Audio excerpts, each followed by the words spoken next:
from the All Indiana Podcast Network. It's Diversity Focus Today, a weekly discussion bringing awareness to cultural diversity in greater Indianapolis and surrounding areas. Now, here's your host, Ricky Solid Gold Clark. And welcome everyone to another edition of Diversity Focus Today. I'm your host, Ricky Solid Gold Clark, along with our team today. Of course, we got the lovely and talented Dr. T, a.k.a. Tammy Harris. And we got, of course, well, we can't say lovely, but we can say handsome attorney Mike Murray. Mike, look like you're getting a little bit grayer, man. Did you use some grease and formula? Got the haircut. Got the haircut. Okay. I'm sitting over here looking at you, and there's something different about Mike. He got a haircut. Got the haircut, showing all the gray. Oh, okay. And of course, we got our great producer, even though he's sitting over there, and our director. He came up with a joke a while ago about milk.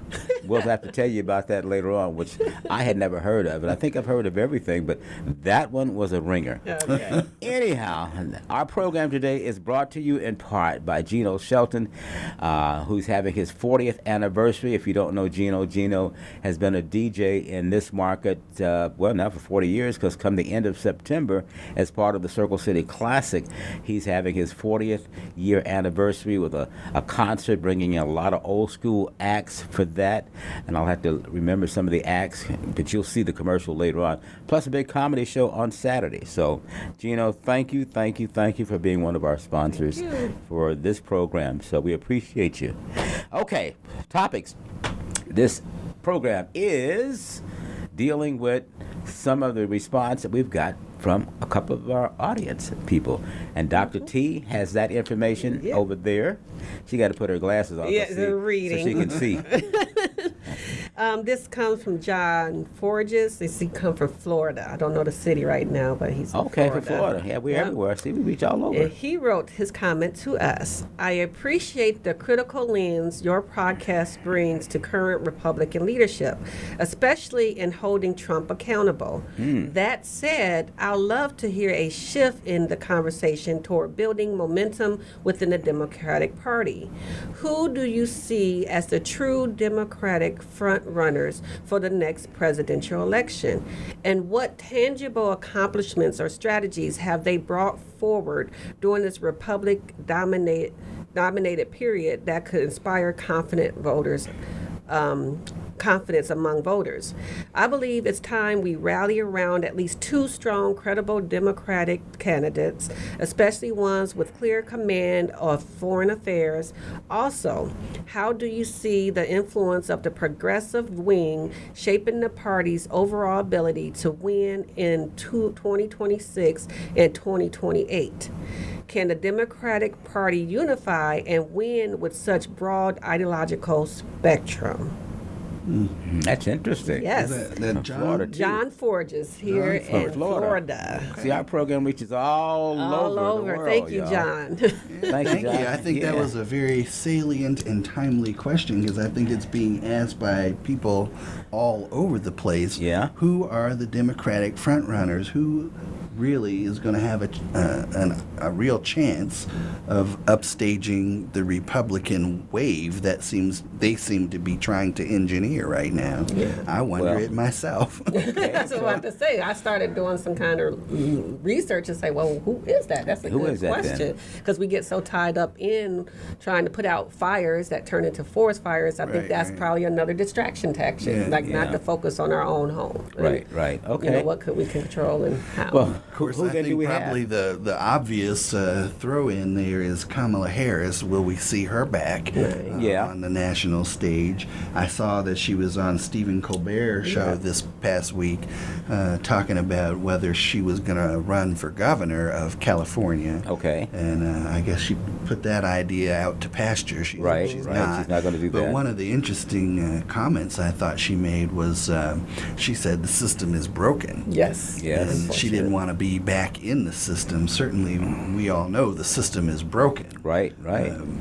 but I wonder, what does that mean? What does that portend for her political future?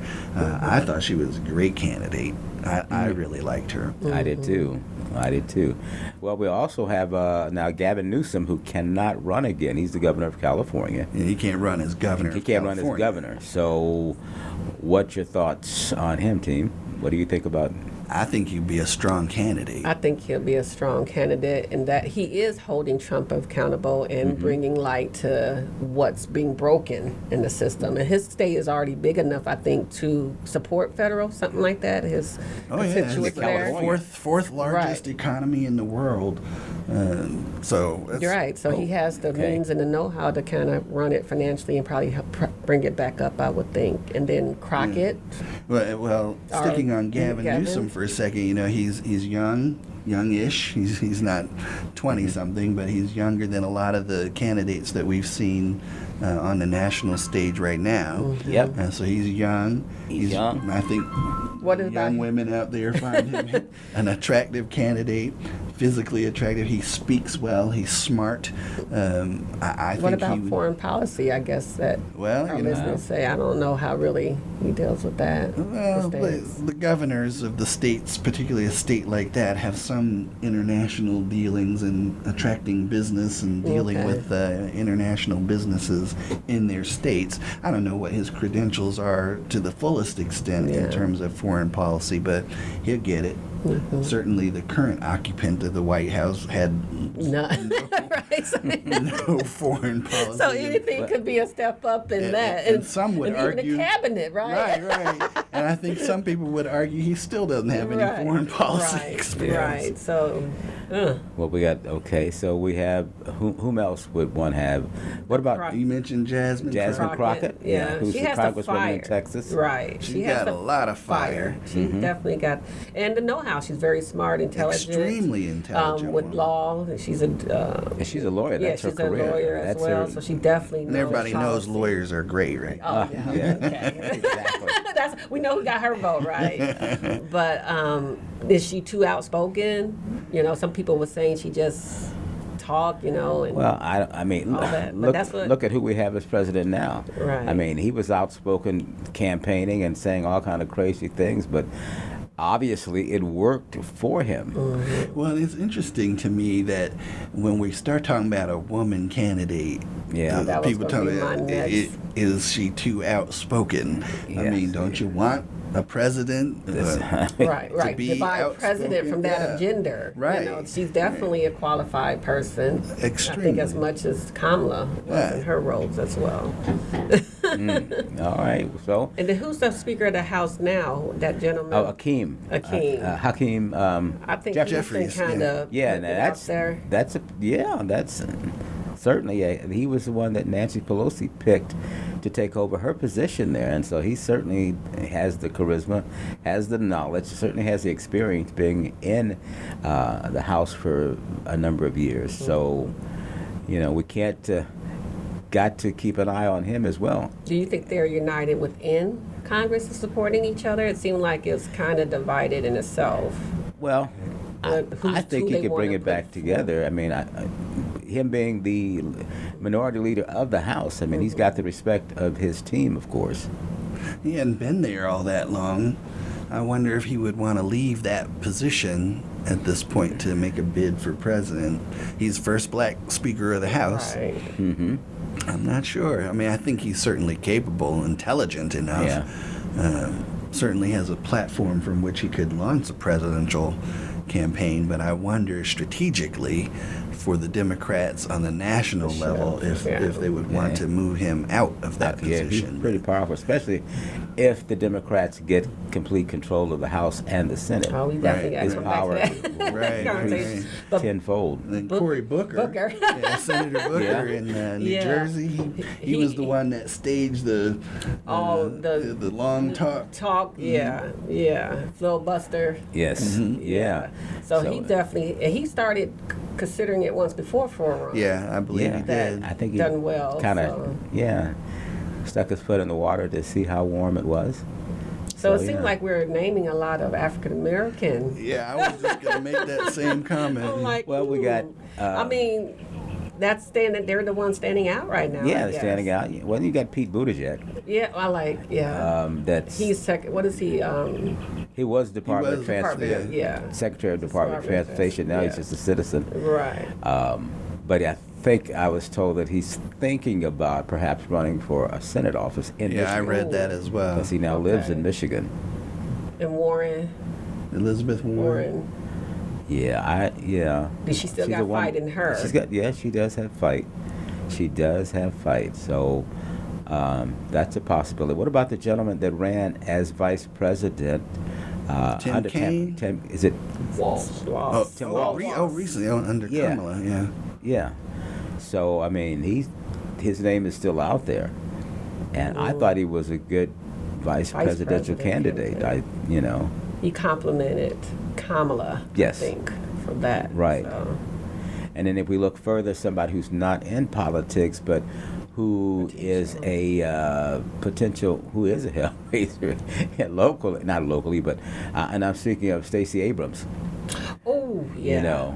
She's Atlanta, right? Yeah, she's got a new book. I was kind of hoping she would have done it before, actually. She was on one of the late nights, not Colbert, what's the other one? Give me some names. And not Jimmy. Chemicals. He's on vacation, but Anthony Anderson was the host, and she was on the programs talking about her book, and then some of the things that she has put in the book, and some of the things that she has done. So she's still, they asked her, said, would you be considering, or would you consider another run for political office? She said, I haven't ruled out governor for Georgia. I've tried it twice. She said, third time could be the charm. Right. Because she was in the state legislature. She was a minority leader for the state legislators in Georgia. Right. So. And she's a successful author. Yes. I've read a couple of her books. The love, passionate novels. Okay. So I think in answering the question from our viewer, our listener down in Florida, that would be, he is correct. We do need to start lifting up and seeing who is available and start talking more about what they're doing, since nobody has said, I'm going to run, at least not publicly. Right. Maybe you have to put an invite to our show. Well, I know one other potential person that's kind of batted around is J.D. Pritzker, who's the governor of Illinois. Oh, yeah. Also a billionaire. Okay. He probably has a pretty good head start in some of those discussions as well. Okay. He can go head to head on everything the current occupant might have to say, and it seems like people were very influenced by the fact that the current occupant is supposed to be, wealthy, a billionaire, whatever. J.D. Pritzker can certainly hold a candle to that. Yeah. Mm-hmm. Yeah. Got the fun. Okay. I forgot about him, but yeah. Is there anybody else that you could think of? Off the top of my head. Off the top of the head? Pennsylvania Governor Shapiro. Josh Shapiro. Josh Shapiro. Yeah. You see, Adam, you got value here. Yep. Yeah. Okay. Yeah. I was duly impressed with him during that's what I was the about to Democratic convention How this did we past. forget that? Mm-hmm. Yeah, he was very, very impressive. And I've seen him on several of the late night talk shows, and yeah, he is. And for the things that he's done in Pennsylvania, lifted up the entire state in so many different categories. Mm-hmm. So yeah, that's that. Well, what is that? We probably named about 11 or 12 different people, right, that, and there may be some other surprises. People just kind of thinking about it. Right. I wonder what other factors are really going to play: gender, race, wealth, location within the country. Mm-hmm. Yeah, I was just thinking the way it's crumbling now, it could be anything. It could save anything right now. And now we got to take a break. Thank you for Geno Shelton's commercial, his big anniversary 4th coming up. DJ Geno presents The Funk Fest, Friday, September 26th, with Doug E. Fresh. The Funk Fest with Confunction. And it's all the way live with Lakeside. There's more with Midnight Star, plus Al Hudson and One Way. Then September 27th, it's The Classic Comedy Jam. 2 shows at 7:30 and 11 starring D. Ray Davis. Plus, Just Hilarious, Earthquake, Tony Roberts, and Amber James. Get tickets at the box office and Ticketmaster. And now we're back from the break. And so we were talking about the potential Democratic candidates that may run for president. We're just throwing out names. Plus, we're going to talk about redistricting in this particular segment. Otherwise known as gerrymandering. Gerrymandering, yeah. And you know, there was a guy, and I found that out too earlier today, that the name gerrymandering actually comes from an individual who began to do that years ago. It kind of blew up in his face, you know, but he's the one that started it. I want to think that it started in someplace on the East Coast. I just got somewhat of the bits and pieces of it, but that's not. I mean, that's an actual gentleman's name who tried to do that, and it just. He was going well for a while till the people got wind of it, what he was doing, and it just blew up. Right. Boom. Oh, wow. Of course, it's blowing up now down in Texas right now with what they're trying to do. Right. Warrants and... Yeah. So in case anybody hadn't heard, the Democrats in the Texas legislature left the state in order to prevent a vote by the GOP-controlled legislature that would result in gerrymandered districts, voting districts, so that they could basically claim 5 more seats in the U.S. House of Representatives, which is a clear bid for the Republicans to hold on to power by any means necessary and insulate President Trump, the current occupant of the White House, from any kind of investigations or accountability by Democrats in the second half of his administration. And I read in the news that J.D. Vance is on his way to Indianapolis today to meet with Governor Braun to talk about redistricting here in Indiana. Okay. Yes. Unfortunate. Had to do that to get a call. Yeah, that's fine. Okay. Well, we need to. People need to become aware of that. You know, gerrymandering political districts is one thing because they're doing that to a lot of the neighborhoods throughout the country. So if that's what gerrymandering means, to come in and just redo everything, even if it's not fair. And normally they don't do that sort of thing until after the census. That's how it's all normally done. So I think one of the senators was trying to put in a motion to stop that, or to try to determine when it should happen, and not definitely in the midterms. Right. Well, they're clearly aiming at these upcoming midterms, and it's a clear bid, as I said, to keep power and to protect the current occupant of the White House from accountability. And unfortunately, I think the John Roberts Supreme Court has kind of cleared the way for this kind of stuff to happen. There was a decision in a case, Rousseau versus Common Cause, I think. It was a 2019 case where Chief Justice John Roberts, kind of swung the court to say that it was permissible for state legislatures to draw or redraw lines that favored one political party over the other. That has kind of been a reversal of years of Supreme Court decisions and years of jurisprudence that basically said you have to draw lines, you know, in common sense ways around districts and, you know, considering physical geography and things like that make sense. So now these folks can draw lines any way they want to, in order to favor one party over the other, which really, in my opinion, it makes a whole game. It makes and it's going to have that joke ripple out of how this thing goes. And then I had also mentioned earlier that even if they redraw, we still have the right to vote or change our vote of who we want to vote for, so they can redistrict. But if we are American, citizens, we are smarter than that. We should know this is not right, this is not fair, and to just vote what is right, whether it's red or blue. You know, they can try to get those 5 seats, but if those flip to blue, then what are they gonna do? So But what they're gambling on is, the current environment is highly partisan. People go, red or blue, and they're counting on people to stick to their parties regardless of what those parties are doing, regardless of what the leaders of those parties are saying, doing, and how they're acting. And so they... it's a power grab. And I think it's a distraction. So Epstein, throw it out. Right. Epstein. Definitely. They're trying to get those votes back from maybe who were, Right. But no, your morals know what's right. So it's a distraction, I believe. Yeah, but remember, the current occupant of the White House is a person who said, I could go in Times Square and shoot somebody and they'll still vote for me.